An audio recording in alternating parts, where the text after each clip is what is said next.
Oi, gente. Oi, pessoal. Começando aqui nosso Papo Desinformante, número 127, que Liz me lembrou aqui agora. Nossa conversa semanal sobre as últimas da desinformação.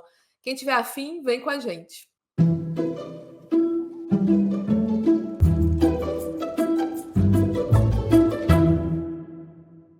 Olha, o assunto da semana foi a nova IA de busca do Google.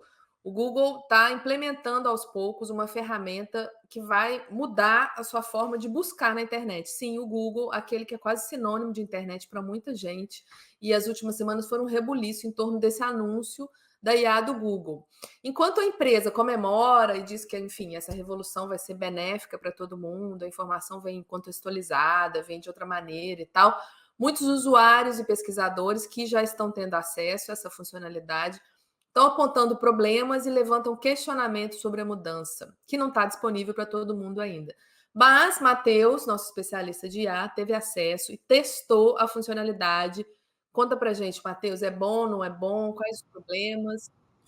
Oi, Ana, oi, Liz. Pois é, Ana, nós testamos. No último dia 14, o Google anunciou a expansão dos resumos feitos com IA para os Estados Unidos. Desde então, os usuários no país estão podendo fazer diversos tipos de busca, desde as mais informacionais ou até mesmo com objetivos comerciais, né? E estão tendo os resultados gerados pela inteligência artificial da empresa, o Gemini. No Brasil, está disponível apenas uma versão limitada para os usuários cadastrados no Search Labs, que é um programa da empresa que adianta essas funcionalidades para que usuários as testem. E foi justamente uma versão desse Search Labs que nós tivemos acesso e nós fizemos alguns testes para tentar entender como funciona. Vale dizer que nem todas as pesquisas, os resultados foram gerados com IA. Por exemplo, termos como o que é PL 2630 e o que é desinformação, os resultados foram os tradicionais, né? Aqueles links azuis que a gente já conhece. Mas quando a gente testou quais são os impactos da desinformação climática, aí sim nós tivemos um resultado gerado com IA, com alguns resumos, né, desses impactos, aparentemente sem nenhum erro, e também com alguns links de apoio. O Google promete que essa nova funcionalidade ela vai trazer mais praticidade para a vida do usuário. Mas, por outro lado, pesquisadores e jornalistas já levantam alguns pontos preocupantes que essa nova funcionalidade traz. O primeiro ponto deles é justamente essas respostas erradas que a funcionalidade vem trazendo para os usuários nos Estados Unidos. Né? Essas respostas erradas causaram um grande furor nas redes sociais, os usuários postando informações equivocadas, né? O mais famoso delas foi quando uma pessoa perguntou para o Google o que fazer quando ele queria que o queijo ficasse mais colado com a pizza. E o Google afirmou que bastava colocar cola no molho, né? Além disso, também os pesquisadores vêm levantando impactos negativos que essa nova funcionalidade pode trazer para o tráfego de sites jornalísticos, né? Tráfego, inclusive, que já vem decaindo por conta das dinâmicas algorítmicas das plataformas. Mais informações sobre esse teste, sobre esses pontos críticos, você vê lá no nosso site, desinformante.com.br, e a gente vai testando, né, Ana, essas novas funcionalidades, mas também Vamos. com esse olhar crítico, né? É, total. Eu queria saber o seguinte, depois, porque virou meme, né, essa história da cola na pizza e tal, e entre outros, assim. O Google mudou alguma coisa? Você tem notícia se ele mudou alguma coisa depois que virou meme ou depois que apontaram esses problemas? Ele recolheu alguma coisa, mudou a ferramenta? Sim, Ana, isso causou tanto alvoroço nas redes sociais que o Google começou a tirar manualmente essas respostas erradas, nessas informações estranhas, de acordo com o The Verge. O porta-voz da empresa também comentaram, dizendo que esses são casos pontuais, né? Mas jornalistas também apontam que são esses casos pontuais que vão trazer desinformação, vão trazer justamente hábitos, né? Uma jornalista do The Verge, inclusive, levantou o questionamento. Pode ser que a gente veja no futuro pessoas colocando cola no molho da pizza para tentar fazer com que o queijo fique mais grudado, né, no alimento. É. Isso levanta também uma questão sobre como as IAs são alimentadas, né? Como que elas são, de que elas vivem, né? Digamos assim. E elas não conseguem entender ironias, porque parece que essa história da cola da pizza foi uma brincadeira, né? Uma ironia que alguém postou alguma vez em alguma rede e ela recolhe, né? Aquilo ali e aí responde como se fosse, né? Uma coisa objetiva, né? Verdadeira. Enfim, tem um caminho pela frente aí. Agora, bom, esse assunto da Liz não tem diversão zero, assim, assunto pesado. Liz mergulhou numa pesquisa do Access Now, que saiu recentemente, sobre o uso que o governo de Israel faz da inteligência artificial.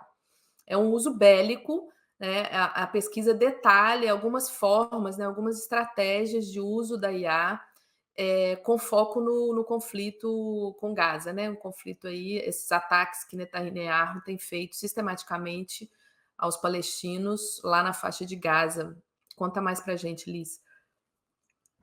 Oi, Ana. Oi, Matheus. Oi, pessoal. Pois é, não é novidade, né, que Israel usa inteligência artificial no contexto de guerra. Desde 2021, o país já se vangloria de ter feito a primeira guerra com inteligência artificial, mas desde o final do ano passado começaram a ser publicadas algumas reportagens investigativas de veículos israelenses detalhando um pouco mais desse uso, e a Access Now, a Organização Internacional de Direitos Humanos, ela fez um compilado disso tudo, né, para mostrar essa como vem sendo essa atuação. E a Access Now dividiu aí, criou 3 categorias, mais ou menos, para a gente entender como Israel vem utilizando a inteligência artificial nessa guerra contra o Hamas, os ataques, em Gaza, né. A primeira forma que utiliza é justamente os sistemas de armas autônomos letais e armas semi-autônomas, onde o exército israelense implantou questões como drones suicidas, robôs franco-atiradores que são automatizados e torres com IA para criar, o que chama de zona de morte automatizada ao longo dessa fronteira, algo que já é utilizado desde 2021. A segunda categoria que a Axis Now chamou a atenção são os sistemas de reconhecimento facial e vigilância biométrica, né, que vem sendo utilizado um amplo sistema de reconhecimento facial em Gaza para conduzir uma vigilância em massa da sociedade, coletando e catalogando os rostos dos palestinos sem o conhecimento ou sequer o consentimento deles. E uma coisa que é muito importante, que algumas ferramentas que são utilizadas para fazer essa coleta são das Big Techs, né? O Google Fotos, por exemplo, vem sendo utilizado para identificar rostos em multidões, né, e até em imagens que são feitas granuladas dos drones. Então, as próprias Big Techs também têm aí digamos, um pé nessa culpa, nessa utilização dessa tecnologia. E, por fim, o Access Now ele alerta para sistemas de geração de alvos automatizados, que é um dos pontos mais graves aí, não que os outros não sejam, obviamente, mas essas reportagens investigativas mostram como estão sendo utilizados alguns sistemas de mira a partir de IA para automatizar ataques em massa e destruição em toda a faixa de Gaza. Esses sistemas são utilizados para localizar as pessoas envolvidas, né, que seriam suspeitos de acordo com Israel, e também para efetivamente realizar o ataque, né, independente de onde esteja. Uma das reportagens investigativas que ouviu alguns oficiais do exército israelense mostra como esses sistemas de IA já registraram cerca de 37.000 palestinos e que muitas vezes a decisão que o sistema realizava de atacar ou não, não era sequer revisada por um ser humano. E isso, um dos pontos que particularmente, né, acho que a guerra ela mexe com todo mundo, mas fazendo essa matéria chama muita atenção, o nível de crueldade ou enfim, o cálculo que Israel faz para isso, é que fontes ouvidas por essas reportagens mostrou que o uso desses sistemas aceita, né, é aceitável como vítimas colaterais, bem entre aspas, né, a morte de 15 a 20 civis para cada membro jovem do Hamas que for atacado pelo sistema de IA. E se esse ataque for contra um comandante do Hamas, essa proporção de vítimas colaterais sobe para 100 civis, né? Algo muito chocante. A Access Now, inclusive, coloca esse alerta como esses sistemas de IA vêm transferindo a responsabilidade humana por decisões de vida ou morte, né? E tentando esconder aí uma campanha que não é sofisticada, né? De destruição em massa e assassinato através de uma fachada de objetividade algorítmica. A Access Now também lançou uma carta aberta para o Google, né, justamente pelo uso das suas tecnologias. A Access Now também coloca como a Amazon, os usos de aprendizagem de máquina também vêm sendo utilizadas por Israel, e há nessa carta um pedido que o Google ele exponha, né, mostre como estão sendo utilizados o seu sistema e também não sejam coniventes com toda essa situação. Um dos pontos mais relevantes, só para finalizar, é justamente o alerta que a Access Now faz de que esses sistemas de inteligência artificial criados em tempos de paz, como eles são instrumentalizados também em tempos de guerra, como a gente vem vendo em Israel. Ana? É complicado, né? Pesadíssimo.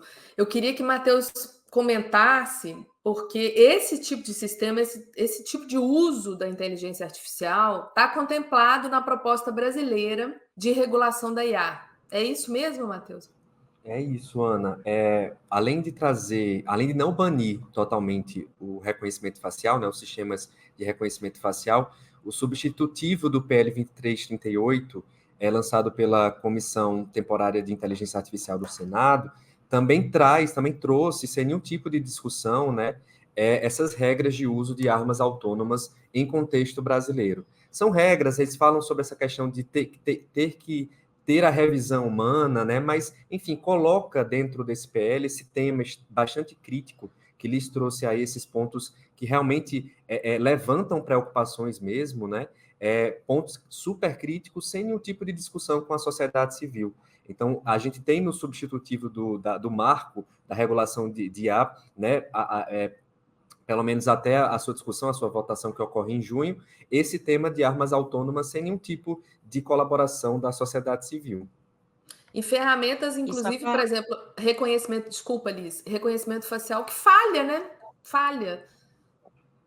Diga Sim. aí. Era exatamente isso que eu ia acrescentar, Ana, porque além da previsão, né, do uso de armas autônomas, também existe a previsão no projeto do substitutivo do reconhecimento facial biométrico, que também é algo muito grave, né? A gente tem a campanha aí, Tire Meu Rosto da Sua Mira, mostrando justamente os erros que são feitos, que acontecem com esses sistemas de reconhecimento facial, e a gente analisa esses erros nesse momento, em um momento que a gente vive, entre aspas, né, muitas aspas, paz no Brasil, né, mas pessoas estão sendo presas injustamente por esse tipo de reconhecimento facial. Só que, como eu coloquei na minha fala anterior, esses sistemas que são feitos em momentos que não há guerra podem muito bem ser instrumentalizados em um possível futuro que o Brasil entre em algum conflito. E aí esses sistemas que já são falhos, mostram que são falhos hoje em dia, podem decidir se alguém vai viver ou morrer no futuro. E a gente sabe que esse reconhecimento facial ele falha em cima de grupos vulneráveis. A gente sabe que a população negra é o mais atingido, né, pela falha da inteligência artificial. Gente, vou terminando o papo aqui. Lembrando que a gente tem mais um episódio muito incrível do Desinformante Explica. Matheus Soares, nosso especialista em IA, está falando tudo sobre deepfakes e eleições. Será que elas são mesmo tudo isso? Está todo mundo morrendo de medo da deepfake em eleição, mas ele tem casos verídicos, atestados sobre problemas trazidos pelas deepfakes nas eleições mundo afora. Inclusive, tem até gente ressuscitada, líderes políticos ressuscitados através de deepfake, ligações falsas, falsos Bidens. Tá muito bom o episódio, tá na nossa plataforma aqui no YouTube, lá no YouTube, aqui no YouTube. E também você assina o nosso canal e ativa o sininho para não perder os próximos episódios. Enquanto isso, você vai acompanhando os nossos assuntos mais quentes nas redes sociais. Nós somos @desinformantebr no Twitter, no X, no Instagram e também agora no TikTok. Obrigada pela audiência. Até semana que vem. Tchauzinho.